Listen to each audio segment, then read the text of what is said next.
नमस्कार, आप सभी का हार्दिक स्वागत है। एक बार फिर से हम बात कर रहे हैं द हिंदू न्यूज़पेपर के एक न्यूज़ आर्टिकल की। सैटरडे है इसलिए आज फ्रंट पेज का आर्टिकल हम डिस्कस करेंगे, अदरवाइज हम डिस्कस करते हैं एडिटोरियल पेज से पहला एडिटोरियल। तो देखिए यहाँ पर एक कोट है, there is no elevator to success, you have to take the stairs. जैसे चाहें वैसे समझ सकते हैं, डिपेंड करता आपके नज़रिए पर। आप समझ सकते हैं कि कोई शॉर्टकट नहीं है सफलता का, सीढ़ियों से जाना पड़ेगा, मीन्स मुश्किलें आएंगी, मेहनत करनी पड़ेगी। आप समझ सकते हैं कि कुछ भी स्किप नहीं करना है ना, हर चीज़ को एक्सपीरियंस करते हुए चलना है। जितनी दुर्गम यात्रा है, जितनी लंबी यात्रा है, उतना ही अच्छा स्वाद सफलता का आपको मिलेगा। तो हम स्टार्ट करें सेशन को, उससे पहले आपके स्क्रीन पर आशीष क्लासेस इस प्रकार से नजर आएगा। जब आप इसको डाउनलोड कर लेंगे प्ले स्टोर से, या फिर आपको डिस्क्रिप्शन में लिंक दिया है वहाँ से इसको डाउनलोड करें। इसके बाद में आपको पेड कोर्सेज उपलब्ध होंगे, काफ़ी सारे ऑप्शंस हैं, जो चाहें वो पेड कोर्स आप एक्सेस कर सकते हैं और क्लासेज एंजॉय कर सकते हैं। आज का आर्टिकल है एक बार फिर से चाइना और भारत के बीच में जो क्लैश हुआ उसी के बारे में है कि आखिर वास्तव में हुआ क्या था। हम लोगों के सभी के मन में प्रश्न था कि वास्तव में हुआ तो हुआ क्या, ठीक है, कैसे मतलब चाइनीज सेना ने धोखे से अटैक कर दिया, तो वो धोखा क्या था उसके बारे में जानकारी आज आपको मिलेगी। और छोटा सा न्यूज़ आर्टिकल है, ज़्यादा लंबी क्लास नहीं होती सैटरडे को। वैसे क्लासेज 50 मिनट से लेकर 58-57 मिनट की क्लास अमूमन रहती है, लेकिन ये क्लास इतनी लंबी क्लास नहीं होगी। तो आप एक बार आराम से इसको लास्ट तक देखें, कहीं भी स्किप मत करो। छोटी सी क्लास है, पूरा देख सकते हो आप आराम से, और जो भी चीज़ें हैं उसको नोट करते चले, नोटबुक और पेन लेकर बैठें। और चैट में काफ़ी बार आप लोगों के क्वेश्चंस होते हैं और आप लोग कहते हैं कि सर आपने जवाब नहीं दिया। मैंने आपको शायद एक रोज़ बताया था कि मैं उस चैट सेशन में उपस्थित नहीं होता हूँ, काफ़ी बार होता भी हूँ तो मैं आपको जवाब देता हूँ, लेकिन अगर आपके जवाब नहीं मिल रहे हैं इसका मतलब मैं वहाँ पे उपस्थित नहीं हूँ, मैं क्लास में रहता हूँ उस समय। तो मेरे साथ के जो लोग हैं ना वही चैट का जवाब देते रहते हैं, मतलब आपको है ना। आप लोग कह रहे थे गुड मॉर्निंग होता है, हेलो हाय होता है, थैंक यू बोलते हैं, लाइक करने के लिए बोलते हैं, शेयर करने के लिए बोलते हैं। कुछ लोगों को तकलीफ इस बात से है कि शेयर और लाइक के लिए बोलते हैं, कुछ लोगों को तकलीफ इस बात से है कि सर अपना प्रमोशन करते हो। भाई हमारा चैनल है, हम प्रमोशन तो कम से कम कर सकते हैं ना इस चीज़ का। शायद आपको एक्सपीरियंस नहीं है इस चीज़ का, आप YouTube पर और चैनल्स पर एक बार विजिट कर आएँ, उसके बाद आप इस चैनल पर आएँ, समझ में आपको आ जाएगा कि कितना हम बोलते होंगे। मैं सेशन के दौरान वैसे भी नहीं बोलना चाहता और बोलता भी नहीं हूँ, और मैं चैट के दौरान भी नहीं बोलता हूँ। मेरे साथ के लोग हैं चूँकि चैनल ग्रो करने के पीछे, अब देखो गूगल का कुछ प्लानिंग इस प्रकार से, मतलब एक क्या बोलते हैं आप, जो गणित होती है ना किसी चीज़ के पीछे, वो गणित इस प्रकार से काम करती है कि जितना शेयर अधिक होगा उतने लोगों तक पहुँचेगी चीज़ें, लाइक अधिक होगा तो उसको प्रमोट किया जाता है, वीडियो को बहुत सारे लोगों तक पहुँचती है, रीच बढ़ती है वीडियो की। अगर वीडियो की रीच बढ़ेगी, अगर ज़्यादा लोग देखेंगे तो बेहतर है ना, मेरे लिए बेहतर है, क्योंकि हर व्यक्ति सफलता प्राप्त करने के लिए ही काम करता है इस दुनिया में। मैं भी मेरा काम कर रहा हूं और आप लोग भी पढ़ाई कर रहे हैं। आप लोगों का उद्देश्य है कि आपको गवर्नमेंट जॉब मिल जाए, आपका उद्देश्य है कि आपको इंग्लिश समझ में आ जाए। मेरा उद्देश्य है कि मुझे भी लोग जान जाएं, है ना, मैं भी कुछ और अच्छे से लेकर आऊं आपके लिए। थोड़ा सा कॉन्फिडेंस भी चाहता हूं, तो कॉन्फिडेंस तभी आ पाएगा जब आप सपोर्ट करेंगे। तो इसके लिए नाराज़ होने की आवश्यकता नहीं है, आप सपोर्ट में रहें, प्यार करते रहें। डेफिनेटली आपका बहुत प्यार है, बहुत सारे स्टूडेंट्स के नाम तो मुझे याद भी हो गए हैं, है ना, और वो बच्चे बहुत मेहनत करते हैं। एक बार आप कमेंट सेक्शन में जाकर देखिए, मैं ये नहीं कह रहा कमेंट करो, आप कमेंट सेक्शन में जाकर देखो, कुछ बच्चे इतनी मेहनत करते हैं कि आप उसको स्क्रॉल करते चलोगे, उनका कमेंट खत्म नहीं होता है। वो शुरू से लेकर अंत तक जितनी भी चीज़ें मैंने पढ़ाई है, चाहे मैंने कोई एक लाइन एक्स्ट्रा बोली हो, मैंने अगर कोई एग्जाम्पल दे दिया हो कुछ भी, तो वो सब के सब नोट किए जाते हैं।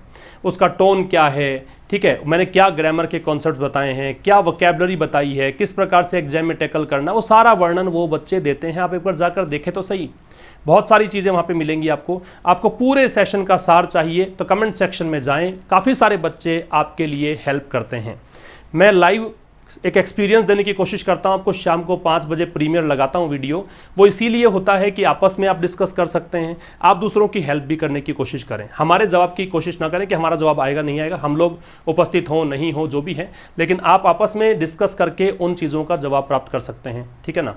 एक चीज़ और है, उससे रेगुलरिटी रहती है, आप स्क्रीन के सामने होते हैं और कम से कम जितने समय चलेगा वीडियो उतने समय तक आप अगर रहते हैं तो उसके लिए आपको एक ऑफलाइन क्लासरूम का सा अनुभव भी तो होता है। तो उसके लिए ज़रूरी है, कंटिन्यूटी बनाए रखने के लिए वो लाइव एक्सपीरियंस जरूरी है, अदरवाइज तो मैं इसको सीधा रिकॉर्ड करके भी डाल सकता हूँ, ठीक है ना। तो आप ही के फायदे के लिए है, ज़्यादा कुछ सोचने की जरूरत नहीं है। चलिए बात करते हैं आज के आर्टिकल की। तो यहाँ पे इस स्लाइड में हमें जो देखने को मिलेगा वो एक तो है कि इसका जो सब्जेक्ट है वो ये वाला सब्जेक्ट है, ठीक है, ये सब्जेक्ट है। ये यहाँ पे हमने डिस्कस किया है मेटिकुलस क्या मतलब होता है, अटैक के साथ में ऑन क्यों आ रखा है, ठीक है, a government senior government official, ये सब्जेक्ट है। एक बच्चे ने क्वेश्चन पूछा कि सर काफ़ी दिनों से देख रहा हूं लेकिन मुझे अभी भी सब्जेक्ट का पता नहीं पड़ता है। बहुत लंबी चौड़ी बात नहीं है इसके अंदर, वैसे तो मैंने हाईलाइट करके दे रखे हैं, लेकिन थोड़ा सा आप अपना दिमाग अप्लाई करो, कोशिश करो उस सेंटेंस में वर्ब से पहले ये पता लगाने की कि उस क्रिया को करने वाला कौन है। जो क्रिया को करने वाला डूअर है वही तो मैं सब्जेक्ट निकालता हूं, जिसको देखकर वर्ब लगती है वही तो सब्जेक्ट निकालते हैं। तो चाइनीज पीपल्स लिबरेशन आर्मी, ये PLA, ठीक है, PLA है, वहां की आर्मी है। फिर मेटिकुलसली क्या है पहले वो समझ लो। मेटिकुलस क्या है वो समझ लीजिए। मेटिकुलस के साथ में ly जोड़कर इसको एडवर्ब बनाया गया है। ये एडजेक्टिव है, ये एडवर्ब है। ये देखो केयरफुल है, कॉन्साइंशियस है, स्क्रपलस है एंड पेन स्टेकिंग है। इन सभी का मतलब है बहुत ही ज़्यादा सतर्क, बहुत ज़्यादा सावधान, बहुत ही सोच समझकर काम करने वाला। यदि आप हर बारीक चीज़ों पर ध्यान देते हुए काम करते हैं, कभी बिल्कुल भी कोताही नहीं बरतते हैं, लापरवाही नहीं बरतते हैं, it means you are meticulous, it means you are conscientious, है ना। तो ये सब चीज़ें आपको याद रहनी चाहिए। इसकी स्पेलिंग भी इंपॉर्टेंट है, याद रखिएगा इसको। ये वाली स्पेलिंग भी एग्जाम में पूछी जा सकती है, इसको भी याद रखना, ठीक है। तो एक तो ये सब्जेक्ट हो गया। अब इस सब्जेक्ट का जो वर्ब है ना, वो वर्ब ये रही, प्लान्ड। अब आप पूछोगे प्लान का मतलब योजना बनाना है, सेकंड फॉर्म है। जिस बच्चे ने क्वेश्चन पूछा था मैं उसको जवाब दे रहा हूं कि जो प्लान है वो वर्ब है, योजना बनाना है। आप इससे पूछोगे योजना किसने बनाई, तो इससे पीछे आके देख लो ना किसने योजना बनाई। योजना इसी ने बनाई है, PLA ने, ठीक है।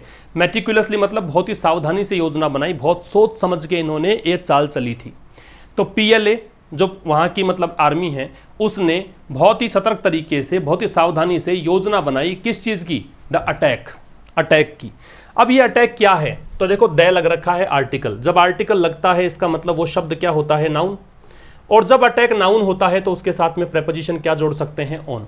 लेकिन जब ये वर्ब के रूप में आता है तो अटैक के साथ में प्रेपोजिशन नहीं जोड़ते हैं। मेरी बात समझ में आ रही है? जब आप इसको नाउन के रूप में यूज करते हो तो ऑन लगता है, वर्ब के रूप में यूज करते हो तो ऑन नहीं लगता है। इसको इस तरह से याद कर सकते हो कि जब वर्ब के रूप में आता है तो इसका मतलब ये होता है कि किसी पर आक्रमण करना। जब किसी पर आक्रमण करना ऑलरेडी उसका मीनिंग है तो पर उसके अंदर दे रखा है, तो हम ऑन लगा के सुपरफ्लुअस क्यों करें उसको, तो ऑन को हटा देते हैं वहां से, ठीक है। और यहां पे आक्रमण है केवल, तो आपको लगाना पड़ेगा आक्रमण है तो किस पर है, तो उसको पर के लिए आपको ऑन लगाना पड़ेगा। ऐसे इसको याद कर सकते हैं, रटने की जरूरत नहीं है।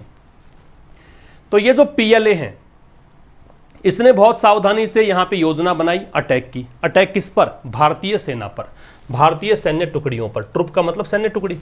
इन eastern Ladakh Galwan for at least 2 days। और ये कहां की बात है? लद्दाख का गैल्वन जो पूर्वी क्षेत्र है ना, वहां की बात है। गैल्वन घाटी तो जान ही गए होंगे सबके सब, जो नाम कभी नहीं सुना वो आजकल काफी चर्चा में है। फॉर एटलीस्ट 2 days, कम से कम 2 दिनों तक इन्होंने मतलब योजना बनाई है। सीनियर गवर्नमेंट ऑफिशियल सेड, ये बात किसने कही? एक वरिष्ठ गवर्नमेंट ऑफिशियल है, ऑफिशियल मतलब अधिकारी होता, ऑफिसर होता, उसने कही। ये सेड देखो वर्ब है यहाँ पे, और इसका सब्जेक्ट कहा किसने? तो ये सब्जेक्ट हो गया, ठीक है। तो इस स्लाइड में हमने क्या बात करी है कि अटैक जब नाउन के रूप में आएगा तो ऑन लगेगा। हमने बात की है कि मेटिकुलस के मतलब क्या होते हैं। हमने बात की है कि ये सब्जेक्ट है तो ये इसकी वर्ब है, और ये ऑफिशियल सब्जेक्ट है तो ये इसकी वर्ब है। बात समझ में आ गई भाई? सीधी सी बात समझोगे तो ये ईस्टर्न लद्दाख के गैल्वन जो एरिया है ना, जो घाटी है, वहाँ की बात है। वहाँ पर जो चाइनीज जो आर्मी है ना, उसने पूरी योजना बना के रखी थी भारतीय सेना पर अटैक करने की। ये बात जानकारी दी है गवर्नमेंट ऑफिशियल ने। इससे आगे देखिए, the Chinese blocked some rivulets in heightened areas releasing water at high speed when Indian army personnel appeared at the disputed site in Galwan area on June 15। In 3 lines के अंदर अगर बात करो तो रिव्यूलेट्स एक वर्ड है। रिव्यूलेट का मतलब होता है स्ट्रीम, ये देख लीजिए, रिव्यूलेट अ स्मॉल स्ट्रीम, और फ्लो ऑफ लिक्विड, झरना होता है भाई, पहाड़ों पर से झरना बहता है उसको आप रिव्यूलेट बोलते हैं, ठीक है। और यहाँ पे ये सब्जेक्ट है चाइनीज, इसकी वर्ब ये है भाई, ब्लॉक कर दिया। ब्लॉक किसने किया? चाइनीज ने किया। चाइनीज एक एडजेक्टिव है, जैसे इंडिया से इंडियन बनता है, अमेरिका से अमेरिकन बनता है, जापान से जापानीज बनता है, इटली से इटालियन बनता है, वैसे ही चाइना से चाइनीज बनता है। और ये कौन सा एडजेक्टिव है ये जानना चाहो आप तो ये प्रॉपर एडजेक्टिव है। कौन सा एडजेक्टिव है? Proper adjective. भाई प्रॉपर नाउन से प्रॉपर एडजेक्टिव बनता है, ठीक है। किसी भी देश का नाम है तो प्रॉपर नाउन है, और प्रॉपर नाउन से बनाया गया एडजेक्टिव क्या कहलाता है? प्रॉपर एडजेक्टिव कहलाता है, ठीक है। प्रॉपर नाउन से बना इसलिए प्रॉपर एडजेक्टिव है। तो ये सब्जेक्ट हुआ, ये वर्ब हुई। तो क्या बोल रहा है कि चाइनीज ने ब्लॉक कर दिया। चाइना की जो सेना थी, चाइनीज जो सेना थी, उसने रोक दिया। ब्लॉक करना समझते हो? भी पाइप में से पानी आ रहा है, आपने उसके हाथ लगा लिया आगे कि पानी ना आए, तो उसको ब्लॉक कर दिया। तो इन्होंने ऐसा ही किया कि छोटे छोटे झरने थे ना वहां पे, उन सबको ब्लॉक कर दिया इन हाइटेंड एरियाज। कहां पे? ऊंचाई के स्थान पर। ऊंचाई थी, है ना, चाइना वाले ऊपर, भारत वाले नीचे। भारत वाले पहाड़ पर चढ़ने का प्रयास कर रहे हैं और वो यहां पे कोशिश कर रहे थे चाल खेलने की, ये धोखा देने की कोशिश थी इनकी, पूरी योजना बना के रखी थी। इन्होंने क्या किया, झरनों को रोक लिया, ठीक है, ताकि पानी अगर आए तो इकट्ठा हो गया पानी, तो एक साथ में पानी आए, तो ये इनकी योजना थी। अब क्या किया कि भाई releasing water at high speed, तो यहां पे ब्लॉक कर दिया रिविलेट्स को। हाइटेंड एरियाज में, एरियाज नाउन है और हाइटेंड एडजेक्टिव है, ये नाउन है और ये एडजेक्टिव है। तो ऊंचे ऊंचे जो स्थान थे, क्षेत्र थे, वहां पे इन्होंने इन रिविलेट्स को, इन झरनों को ब्लॉक कर दिया। Releasing water at high speed, release करते हुए, अब ब्लॉक कर दिया। फिर देखो जैसे हम पाइप में हाथ लगाया हमने तो ब्लॉक कर रखा पानी, जैसे हाथ हटाएंगे तो प्रेशर से पानी आएगा। वैसा इन्होंने क्या किया कि वहां पे झरनों को ब्लॉक करके रखा, किसी भी तरीके से ब्लॉक किया होगा। फिर जैसे ही भारतीय सेना वहां पे कोशिश कर रही थी आने की, जैसी अपीयर हुई वहां पे उस क्षेत्र के अंदर, तो उन्होंने पानी के से वो ब्लॉकेज जो था ना, ब्लॉक किया था, उसको अनब्लॉक कर दिया, हटा दिया उस रुकावट को। रुकावट को हटाते पानी एकदम से फोर्स से गया उन पर। तो ये कह रहा है कि releasing water at high speed, फिर जो रिलीज किया पानी तो काफी हाई स्पीड में रिलीज किया। When Indian army personal appeared at the disputed site, कब इन्होंने रिलीज किया पानी? जब भारतीय सेना के जवान हैं। पर्सनल का मतलब यहां पे सिक्योरिटी फोर्सेज से है, वैसे पर्सनल जो वर्ड है ये आपको स्टाफ के लिए भी यूज किया जा सकता है, ठीक है। किसी भी संगठन में जो भी स्टाफ काम करता है उसको पर्सनल बोलते हैं। एक और शब्द इसके साथ साथ में याद कर लीजिएगा, PERSONAL, ये पर्सनल है, ये पर्सनल है। यहां तक की कहानी तो सेम है, पर्सन पर्सन करते हैं, लेकिन ये NEL जो दे रखा है ना, उसमें नेल पढ़ते हैं इसको, नेल, पर्सनल, ये पर्सनल, ठीक है। वो पर्सनल निजी, ये पर्सनल जो स्टाफ है या सिक्योरिटी फोर्सेज है। तो यहां तो भारतीय सेना के जवान हैं। तो जब भारतीय सेना के जवान, अपीयर का मतलब क्या है, प्रकट होना, प्रविष्ट होना, तो ये जब आए वहां पर, कहां पर? Disputed site. ये जो साइट है इसका मतलब स्थान है। SITE, CITE और SIGHT, ये काफी बार बताया भी जा चुका है, लेकिन आप चैनल पे अगर नए हैं तो जरूर से लिखें। साइट है, ये बोलते हैं किसको? स्थान को, प्लेस को। ये जो साइट है इसका मतलब होता है से, कहना, और ये जो साइट है इसका मतलब होता है दृष्टि, विजन। तो ये नोट कर लीजिएगा। वैसे इसका PDF मैं आपको उपलब्ध करा दूंगा, सैटरडे का PDF आपको मिलता है टेलीग्राम चैनल पर, वहां से जाके ले लीजिएगा। डिस्क्रिप्शन में लिंक भी दे रखा, जुड़े हुए नहीं हो तो जुड़ जाना आप। तो गैल्वन एरिया जो है विवादास्पद एक क्षेत्र है। विवादास्पद इसलिए कहा कि चाइना वाले कहते हैं हमारा है, भारत वाले कहते हैं हमारा है, तो इसलिए विवादास्पद क्षेत्र है। साइट यहां पे नाउन हुआ, ये यहां पे एडजेक्टिव हुआ। तो इस क्षेत्र में कब की बात है? 15 जून की। 15 जून वाले दिन जब भारत की सेना के जवान हैं वो उस क्षेत्र में आए, तो इन्होंने क्या किया, पहले तो ब्लॉक कर रखे थे स्ट्रीम को, और फिर जैसे ही आए तो पानी छोड़ दिया काफी स्पीड से। अब कह रहा था स्ट्रॉन्ग गश, ये सब्जेक्ट है, और water made the man lose balance. Strong का गश का मतलब क्या? गश का मतलब है फ्लो और लार्ज अमाउंट ऑफ लिक्विड और गैस दैट फ्लोज क्विकली। पानी का बहुत तेज बहाव, एक साथ में बहाव है, उसको बोलते हैं गश। तो बहुत तेजी से आने वाला जो पानी है उसके कारण क्या हुआ कि जो जवान थे वहां पे उन्होंने अपना संतुलन खो दिया, ठीक है। वो बैलेंस उनका जो था वो डगमगा गया, पानी बहुत तेज एकदम आया तो बैलेंस गड़बड़ा गया। अब ये देखो, मैंने इसको अंडरलाइन इसलिए किया है कि ये पॉजिटिव वर्ब है। मेक के साथ में एक और वर्ब लगाओगे तो V0 फॉर्म में लगेगी, बेस फॉर्म में लगेगी। आप इतना सा याद रखो, मेक के बाद में अगर कोई वर्ब आएगी तो उसे रखते हैं V0 फॉर्म में, बेस फॉर्म में। तो ये मेड के बाद में लूज है। अच्छा, इसका प्रोनाउंसिएशन लूज होता है। इसको पढ़ते हैं, देखो मैं लिख देता हूं, LOSS को पढ़ते हैं लॉस, ठीक है। LOOSE को पढ़ते हैं लूस, और LOSE को पढ़ते हैं लूज। कैसे पढ़ा जाता है बताया मैंने आपको। LOSS को पढ़ते हैं लॉस, LOOSE को पढ़ते हैं लूस, LOSE को क्या पढ़ेंगे? लूज। तो ये यहां पे क्या है? लूज। तो इससे क्या है कि वो जवानों का बैलेंस यहां पे डगमगा गया। V0 फॉर्म है, बेस फॉर्म है ये।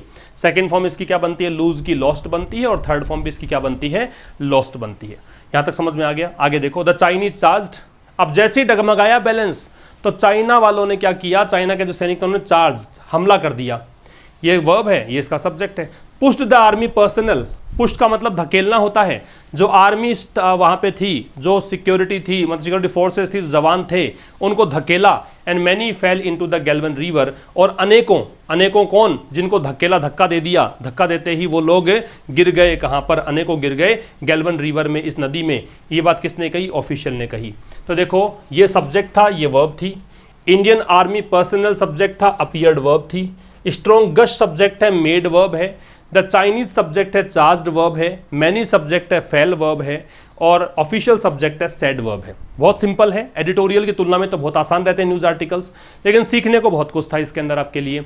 हमने सीखा कि मेक के बाद में जब भी कोई वर्ब आएगी तो उसे किस फॉर्म में रखेंगे, V0 फॉर्म में, मतलब बेस फॉर्म में रखेंगे। ये इसका हो गया कॉजेटिव वर्ब का कॉन्सेप्ट, लेकिन मैं इसको ज़्यादा क्रिटिकल ना करते हुए, कॉम्प्लिकेटेड ना करते हुए सिंपल तरीके से छोड़ देता हूँ कि आप इतना से याद रखें कि मेक के बाद में एक और वर्ब लगानी है तो उसे V0 फॉर्म में रखनी है, दैट्स इट। पर्सनल और पर्सनल में अंतर क्या है वो बताया मैंने आपको, ठीक है। और हमने दो चीजें सीखी है। गश का मतलब होता है बहुत ही तेज, मतलब बहुत बड़ी मात्रा के अंदर गैस या फिर लिक्विड का फ्लो होता है, उसको बोलते हैं। और रिव्यूलेट का मतलब स्मॉल स्ट्रीम होता है। समझ में आ गया? आगे आ जाते हैं।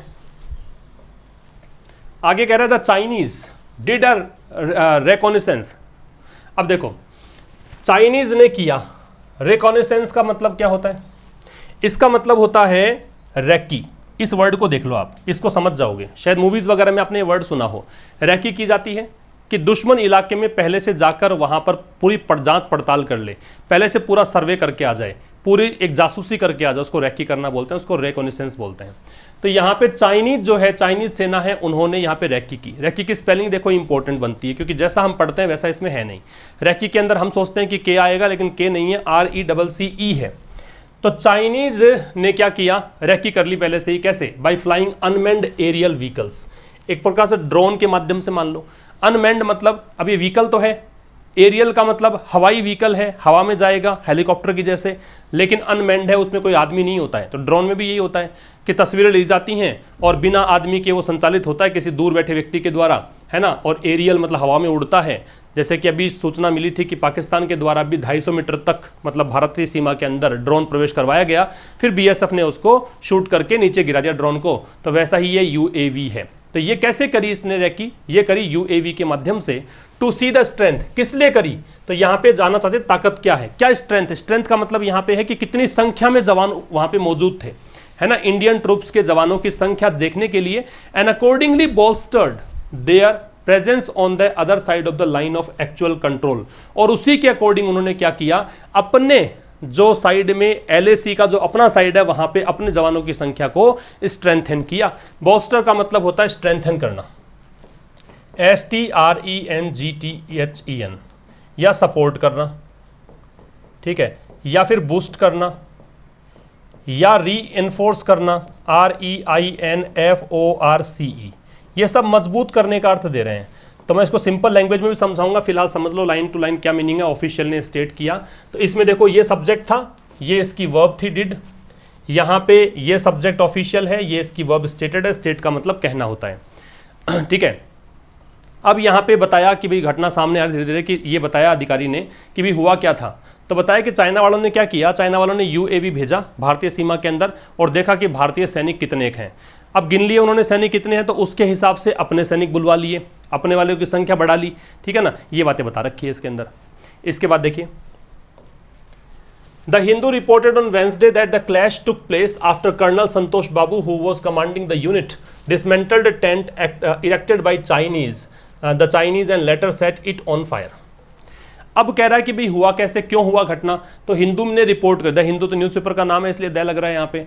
तो हिंदू ने रिपोर्ट किया है वेंसडे को। ये सब्जेक्ट है, ये वर्ब है इसकी। वेंसडे की बात है तो पर्टिकुलरली उसी डे की बात हो तो हम क्या लगाते हैं? ऑन लगाते हैं। क्या कहा कि भी that the clash took place. Clash का मतलब झगड़ा होता है, कॉन्फ्लिक्ट होता है, स्ट्राइफ होता है ना, फाइट होती है। तो झगड़ा जो है वो कब हुआ? टुक प्लेस, हुआ। टेक प्लेस का मतलब स्थान लिया इसने, मतलब एक प्रकार से झगड़ा सामने आया, झगड़ा हुआ। कब? After colonel. मैंने कहा था कि इसको कर्नल पढ़ते हैं, अमेरिकन में इसको कॉलोनली पढ़ते हैं, और जैसे अमेरिकन में पढ़ते हैं उसी के हिसाब से स्पेलिंग याद करोगे तो याद हो जाएगी स्पेलिंग आपको ये। अगर आप ब्रिटिश के हिसाब से चलोगे, कर्नल पढ़ोगे तो आप गड़बड़ करके आओगे एग्जाम में, फिर R लगा के आओगे आप, इसमें R नहीं है। संतोष बाबू, ये नाम सुना होगा आपने, है ना।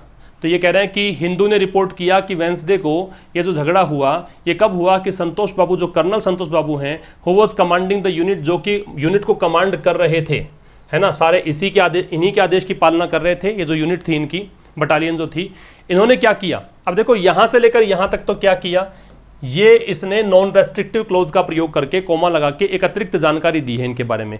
ये एक्चुअल में संतोष बाबू की जानकारी वैसे नहीं है, संतोष बाबू तो खुद ही एक डेफिनेट हो गया, डिफाइनिंग क्लोज की जरूरत नहीं है इसके अंदर।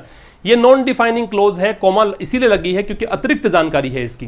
क्या जानकारी है कि डिसमेंटल्ड टेंट, डिसमेंटल का मतलब क्या होता है, डिसमेंटल का मतलब तहस नहस कर देना, नष्ट कर देना, ये सब मीनिंग है। Take apart, knock down, destroy, tear down, demolish, समझ रहे हो मेरी बात, तो नष्ट कर देना। तो इन्होंने क्या किया, संतोष बाबू ने एक टेंट लगाया था, चाइनीज ने, जो चाइना सेना है ना, उन्होंने एक टेंट लगाया हुआ था।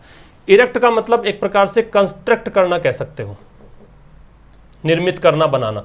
तो जो टेंट बना रखा था उसको इन्होंने खत्म कर दिया, मतलब नष्ट कर दिया, ठीक है। And later set it on fire, later का मतलब बाद में, ये समय में बाद के लिए आता है, ठीक है। आफ्टरवर्ड्स, आफ्टरवर्ड्स ये साथ ही में जुड़ेगा, वर्ड्स जगह नहीं थी मैंने नीचे रख दिया इसको, तो साथ जुड़ेगा। तो उसके बाद में सेट इट ऑन फायर, याद रखो सेट ऑन फायर का मतलब आग लगा देना होता है। एक दो बार मैंने क्वेश्चन देखे हैं ऐसे एग्जाम में आपके एसएससी में खास करके कि सेट ऑन द फायर दे रखा होता है, वहां पे द गलत होता है और आर्टिकल में टीचर्स पढ़ाते हैं आपको, आपने भी पढ़ा होगा कहीं ना कहीं डेफिनेटली। तो सेट ऑन द फायर नहीं होगा, set it on fire, set on fire ही होगा। इट आ रहा है उस टेंट के लिए, तो उस टेंट को पे आग लगा दी। तो ये कह रहा है कि हिंदू वालों ने बताया कि भाई ये झगड़ा हुआ कैसे। संतोष बाबू जो कि कर्नल संतोष बाबू हैं, जो कि यूनिट को कमांड कर रहे थे, उन्होंने चाइनीज ने एक टेंट लगा रखा था, वहाँ पे बैठे हुए तंबू लगा के उस टेंट को उखाड़ दिया, नष्ट कर दिया, उसके आग लगा दी। फिर कह रहा है during the June 6 military level talks the two side decided to remove the tent.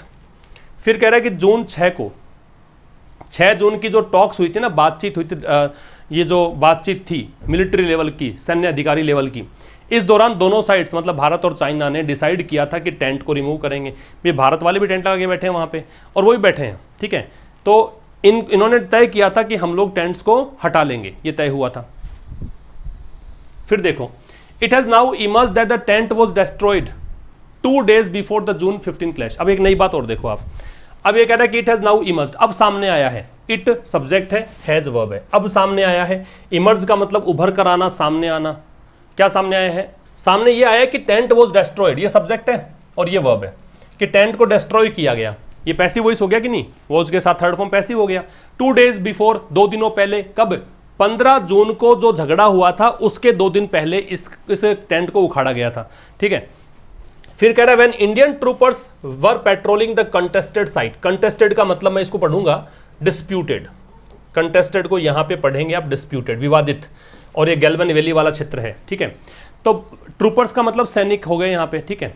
तो भारतीय जो ट्रूपर्स हैं जब वो पेट्रोलिंग कर रहे थे, पेट्रोल की स्पेलिंग PATROL, ये गश्त करना होता है, ये PETROL, ये फ्यूल है, ये ईंधन है जो हम लोगों को पता है, जो बाइक में, स्कूटर में, स्कूटी में, कार में डलवाते हैं। ये पेट्रोल है, ये गश्ती करना या फिर कहें एक प्रकार से निगरानी रखना, चौकसी करना, उसको बोलते हैं पेट्रोल। तो ये कह रहा है कि जब भारतीय ट्रूपर्स ने पेट्रोलिंग कर रहे थे इस विवादास्पद साइट में, तो चाइनीज ने क्या किया था, बाउल्डर्स फेंके थे। बाउल्डर्स का मतलब होता है लार्ज रॉक। क्या होता है? Large rock. लार्ज रॉक का मतलब क्या हो गया? बड़ी चट्टान। तब वहां पे पहाड़ों में मिलेगा क्या? पत्थर मिलेंगे। तो पत्थर फेंके इन्होंने ऑन डैम। डैम किसके लिए आ रहा है? इंडियन ट्रूपर्स के लिए। एंड अनलीस्ड, अनलीश का मतलब होता है रिलीज करना। इन्होंने strong current of water, strong current का मतलब, करंट मतलब धारा है, पानी की बहुत ही तेज गति की धारा को रिलीज किया। कैसे किया? रिव्यूलेट्स को अनब्लॉक करके। रिव्यूलेट्स पढ़ा हमने, स्ट्रीम को बोलते हैं, उनको अनब्लॉक करके। पहले ब्लॉक कर रखा था, जैसे भारतीय सेना वहां पे आई तो उन्होंने ब्लॉक को हटा दिया और इसको रिलीज किया पानी को, ये कहना चाहता है। तो यहाँ पे ये सब्जेक्ट था, ये वर्ब थी। टेंट सब्जेक्ट था, वॉज डिस्ट्रॉयड वर्ब थी। इंडियन ट्रूपर सब्जेक्ट था, वर पेट्रोलिंग वर्ब थी। चाइनीज सब्जेक्ट है, थ्रू वर्ब है। इस प्रकार सब्जेक्ट वर्ब निकाल लिए। कंटेस्टेड का डिस्प्यूटेड बोलते हैं। रिव्यूलेट्स का हमने पढ़ा ही था, बाकी सब चीज समझ में आपको आई गई होगी। तो ये एक छोटा सा आर्टिकल हमने डिस्कस किया है, ठीक है। तो ये मंडे से लेकर सैटरडे तक हमारी चलता है इस प्रकार से, और बाकी हम बात करेंगे अब नेक्स्ट आर्टिकल में, मीन्स मंडे को बात करेंगे। जो एडिटोरियल हम डिस्कस करते हैं मंडे टू फ्राइडे शाम को 5 बजे उसी टाइम पे मिलेंगे। ज़रूर से शेयर कर देना, लाइक कर देना। मैं फिर से बता रहा हूँ कि अगर काम पसंद किसी का आए तो उसको प्रोत्साहित करना चाहिए, ये आपकी ड्यूटी बनती है। मैं मेरा काम पूरी ईमानदारी से कर रहा हूँ, आप भी अपना काम पूर्ण ईमानदारी से करें। Thanks a lot.